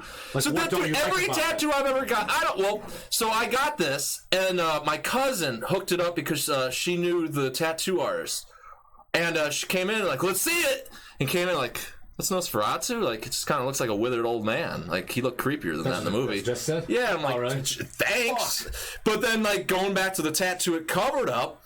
I remember, it was this really bad skull. I remember. And a guy that wasn't much of a tattoo artist did it. First one. Yeah. Well, no, it wasn't one of his. It was one of his first. So then our brother, who's got sleeves and shit, I've never seen it, is like, did Dad see this?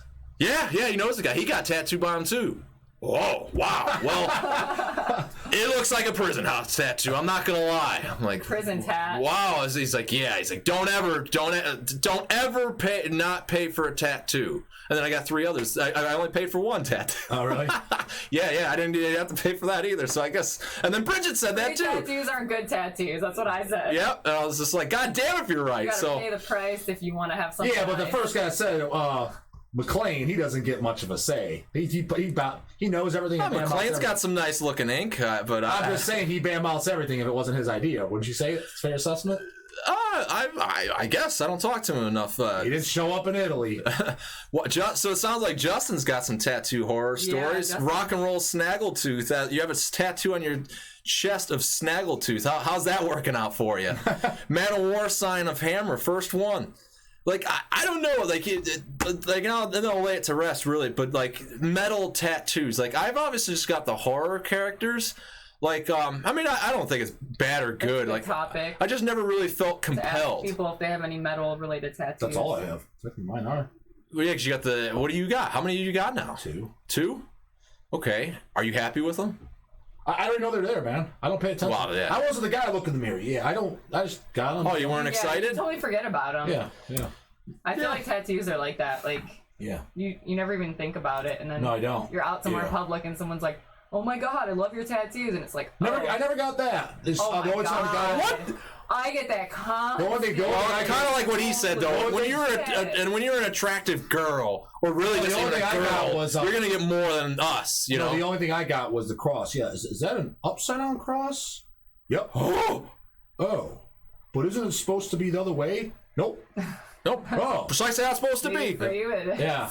Well, what you really need to confused, didn't know what it meant. What you really need to do, because you got now that you'll have it ready, is is that an upside down cross? It's like, well, I didn't have it so I could be like this all day. So I mean, yeah, yeah. Now is the prime time for anyone that has sleeve tattoos and wears short sleeves, because every single person, if you're out in public, they've got to comment on it. It's like, really? I don't go up to random people and just be like, "Oh, hey, I like your Never in my life. That would never cross my mind. I've never gone up to anyone in my entire life and commented on their tattoo ever.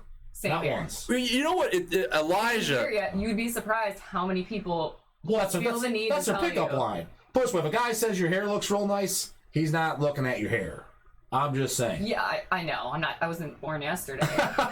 This is how he's breaking the ice. Yeah, So Bridget, your hair is looking really nice. So what do you say to those people? Though? Oh, you just say thanks. I just say, oh, thanks. You know, Yeah, but of course. like, What are you gonna say? But they always Fuck ask, you, like, asshole! I know you ain't looking at my hair. Goddamn they it! always ask, like, oh, where'd you get it and stuff. It's like you're not gonna go there. Let's be honest. Are you? Oh, that's kind of like are you in a band? What do you guys play? Yeah. Oh yeah, yeah. You're coming? I I can't even get fans to come, let alone you. But like, who the fuck are you, by the way? And why do we talk about this? Where you guys playing? Yeah, what are you playing? Like, I haven't heard that one. But I've heard that. We've got no songs. Nobody likes us. How many fans we got? How many albums? Maybe. What covers? Cool covers? Maybe that tattoo's my band. Who knows? No, none of those questions. Where you play? Like I'm really coming out. But Elijah brought up said that. My girlfriend works at a tattoo shop, and the amount of people that come in with no idea what they want. Yeah. What the hell? I think that's why they have all that shit on the wall. All those signs. Well, that was always my thought. Like, just look on who the fuck's coming in here? Like, you know what? I just woke up today after I was going to get a tattoo. I remember saying that when we were sitting there waiting in Haley's last time. I said, "Who actually gets something off the wall?" What did she say? No, I didn't say it to her. I said it to myself. And you should ask her. Yeah, I'd be curious because like why would you want that? Because that makes her schmo as it. The thing is with her, I don't know, you don't know her that well, do you, Haley? She's just kind of that person where she doesn't have anything bad to say about anybody. Oh, okay. So if you're to bring it up, it'd be kind of like Jamie's response, like, well, some people aren't, just don't know, can't make up their mind. She'd be like, she wouldn't kind of get it, like she wouldn't find it funny. I can see her respond like that. Well, let's leave on a real good asshole note. Do you think that if you've got the opportunity for your metal room to have, you only have enough wall space for one banner? One banner? One banner. Don't you think that that banner has rules now? Rules? And yes, and one of those rules, well, this kind of rule. That banner cannot be Iron Maiden, Black Sabbath, Judas Priest, Motorhead, or any big band, Metallica, any of those kind of bands references. Because if you think about it, then it's kind of like, think about a new movie that's like, dude, the kid in the movie is really a metalhead. Like, they show his room, dude, it's awesome. And then you see it, and it's got a Iron Maiden banner, and you're just like, if you're one of those, if you're one of those guys that run around claiming that you're like you're really into metal music and shit, I would say that rule would apply. I think that rule is disbanded if that truly is, and everybody knows that about you. That is legitimately your favorite band, your favorite album, the first album you heard. That's what got you in it. That changed your life. You heard it at 10 years old, well, 9 years old, like some guys. Yeah, but everybody's going to kind of sort of say that for Iron Maiden and all the bands that I mentioned. If you're a poser and you're a liar, then you're a poser. I know, but it's just like like imagine being like Lathanar was down the other day, and that's what spawned this conversation because he was looking for one banner for his newly refined metal palace that we're going to be going. And then he grabbed Power Slam. I was like, yeah, you can't have that. If you're only gonna have one banner, dude, like, because I'm thinking about his place. Like, it's in, like, you gotta walk downstairs. So, like, walk down those stairs, and you're like, all right, see the records, the CDs, and then the Iron Maiden banner. And you're just like, oh, like, because then it's just like it's the introduction to that metal collection. You're like, what does this guy got? Fucking Def Leppard and all the, like, you know what I mean? Like, if he had 15 banners and one of them's Iron Maiden, got it. Cool. Awesome. One? No, it's got to be something cooler. I mean, it hasn't got to be anything, but I think if it's going to draw, if you're wanting to impress J-Dog, which who the fuck cares about doing that? Which right. But if you want to impress J-Dog, yeah, I'd be a little bit more impressed by seeing the Empatego banner or something else. Right, well, that was so. Yeah, then this guy might have some shit I like. So then he was legitimately upset, like he was kind of. So then he was like, "Oh, what should I have?" I was like, "Well, Hell's has like Mortician," and so he's like, "Yeah, but I don't like Mortician that much." So I was like, "Well, okay, I love with that." He's do like, you have any Van Halen? But then it was like, "So if you got a more," so he's like, "So if I had a Mortician banner, you'd be impressed." I was like, even though I don't like the band, I wouldn't be impressed, but I'd kind of be like, oh, cool. Like because it's the reveal. You walk down the stairs, all the records, the CDs, it's just like, and then a Mortician band. You're like, oh, cool. Like, so this guy's got a diverse collection. If you walk into the Iron Maiden band, and you're just like, oh, you're going to have Iron Maiden. Throwing out the story like this. Say you're hanging out at Fatheads, and you're talking you're talking to a guy at the bar. You guys are getting along, and he's talking about music. He's like, dude, I live right across the street. I'll show you my record collection. You guys got records, and just for whatever reason, you take him up on it, right? Yeah. Okay. You go march on the room. Yes, you'd be more impressed if he talked nothing about bands and you saw Mortician over Iron Maiden. That's what you're saying. But he might actually have some Right. some stuff. Right. I suppose you see Maiden, you're just You like, already know. yeah. If you see Maiden, you're like, oh, so he's gonna have some Slayer. Exactly. It's just the reveal, but because it's this huge. It's like a back patch. Yeah. Like if you walk and you see. Now this is kind of weird. Like a back patch. Yeah, it is. In this way, it's slightly scathed. You only But have think one on that jacket. exactly. One. So if you had the guy, It's gotta be a good one. yeah, if you have the denim vest and the only patch you've got around the bind, and understandably so, is your back patch. So you're going to be going through a moment of time where you just have your back patch. And in this case, it's precisely totally acceptable to have an Iron Maiden back patch.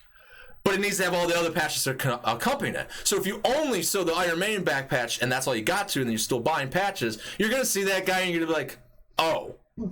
You know what I mean? As opposed to... You want a good example? Do you know this story? The Corpse Grinder story? I would love to hear it. So when we went to Disney World when we were kids. Oh, wow. Yeah, Corpse Grinder was there and saw us. That's awesome. I remember, that's metal as fuck. I was wearing a mortician hat. I was wearing a mortician hat, right? Yeah. And he was there with his wife. See? He was there with his wife and his sister-in-law, and his wife wanted him to come up to us because when I first met him, he told stories. I was wearing a mortician hat. You guys at Disney World? This is how the fuck do you remember me? Really? So, yeah. And so because he remembered the mortician hat. So yeah, it was my wife wanted me to go up to you guys because kind of show her sister, his sister-in-law, like things in bench. Like, do you think that they would like Cannibal Corpse? He's like, I don't know if they'd like us, but if he knows who Mortician is, he definitely knows who the fuck we are. It's kind of like that, you know what I mean? You see a band like that, if he knows who Epitego is, he's gonna know who Priest is. He's gonna know who Maiden is. And so if you were that's walking, to be ruled out. I suppose if you see Maiden, you're not gonna be like, oh, he probably knows Epitego. And so if you were wearing an Iron Maiden shirt or denim, Corpse Grinder's wife would have just been like, well, they don't give a shit about your stupid band. And you would never met Corpse Grinder. Had a cool story. We didn't meet him there. It was that, right. And then he told you the story. But when you do the math, it's funny because when we went to Disney, I was probably like, 12, 13? Yeah. When I met him, it seemed like, because especially, it was like 2 years later, you think about it. But in my mind, I was like, oh, that was 20 years ago because it's a lifetime. You're 15 years old. When I met him, I think I was 15, yeah. So when I was at Disney World, I was like 13. So it's like 2 years later. So you're like, how did you remember from that long ago? It was like 2 summers ago. Yeah. That's what he's thinking. Why is 2 summers ago, And he probably remembered a kid wearing a Mortician hat. Exactly. I mean, that's why when you see a 9-year-old walking around in 1992 in a Morpheus show, you think people will remember that. Right, Reese? 100%. And see, so Magic 69, he gets it. Iron Maiden back patches are so boring. Like, well, I mean, yeah, but it gets the point. Like, rock and roll snaggletooth. Actually, the banner I would probably choose: Sodom Obsessed by Cruelty. That would be cool. You know what I'm saying? And that's a bigger one that, you know what I mean? But it's at least it preempts a better guy. You know, it just tells you that he's going to like other shit that, he'll know this, and that. Justin, he didn't get he didn't get a banner because Justin asked what banner did Athanar end up getting. They were too thin because the problem was, and this is why he couldn't get the Iron Maiden banner additionally, because he was getting it to cover up his window, which was just like, well, why don't you go get some blinds, homeboy, and then you can get a. The reason being was because this guy I go hiking with, Gary, who is Shifty Records. Yeah. Gary, Athanar's associate.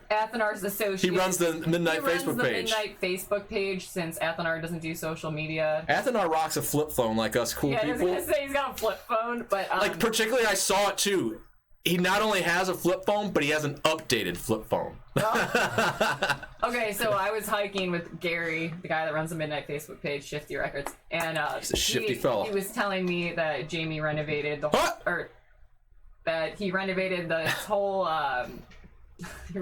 whole basement, and basically he had like this big huge space where it looked just totally empty because there were windows there. Yeah. So he said you need to put some banners up there, like banners. Yeah. So I guess Athanar had like these old Metallica like banners that he handmade. Like that's cooler though. That's cooler though. Yeah, when he was younger, and so Gary was like, you should put those up. And so like after the fact, he came here and was asking for the banner. So I thought that was kind of funny.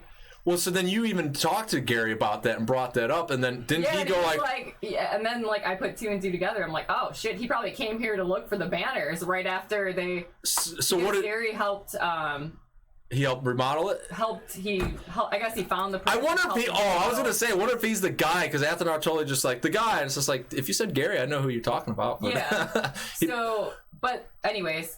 But what did Gary have to say? Something I wanted to mention about that, though, is yes, he renovated his basement, and we're going to be doing a Heavy Metal Relics full updated Cribs video. And I don't want to get people too excited. There should be some. And Power Slave's gonna be covering the window. Yeah. Hopefully not. Okay.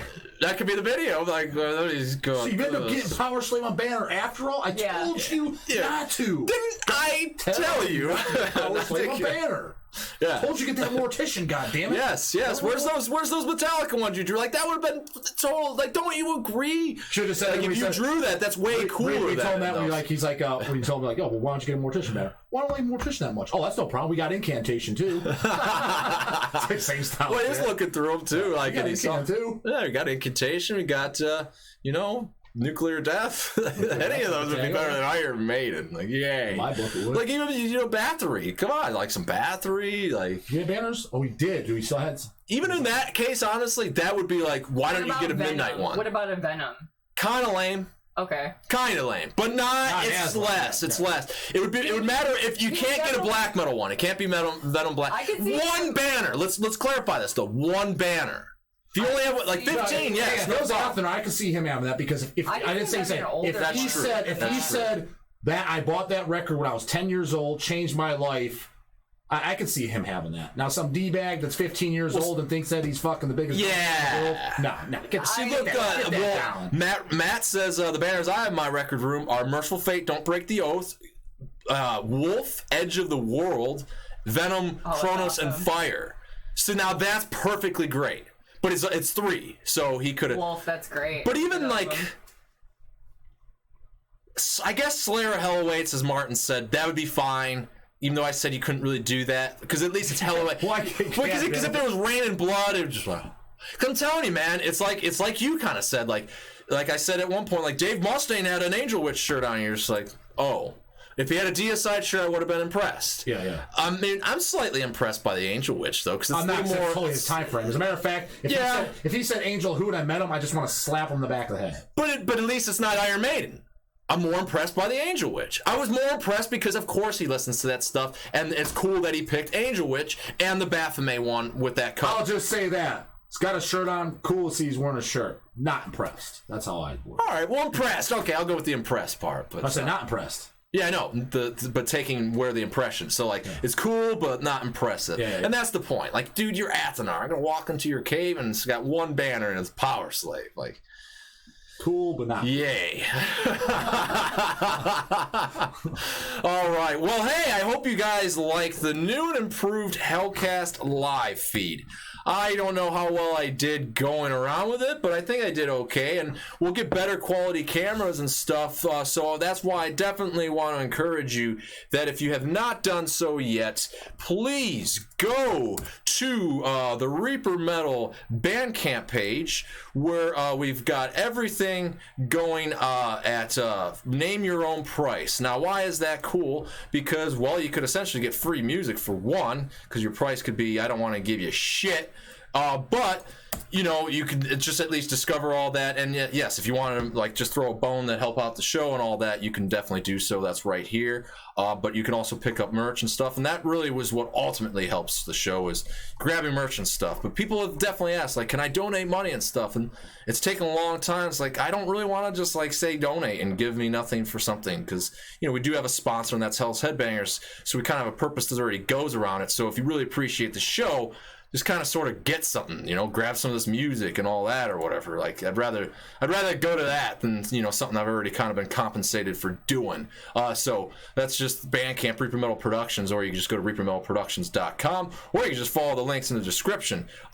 So I just definitely want to encourage that. And so we got a cool new live feed going. And of course, everything that we mentioned on the show, Pungent Stench, their discography, all available at Hell's Headbangers. The Satan exclusive 7-inch color from Metal Blade, hooking us up with that wherever that went, right here.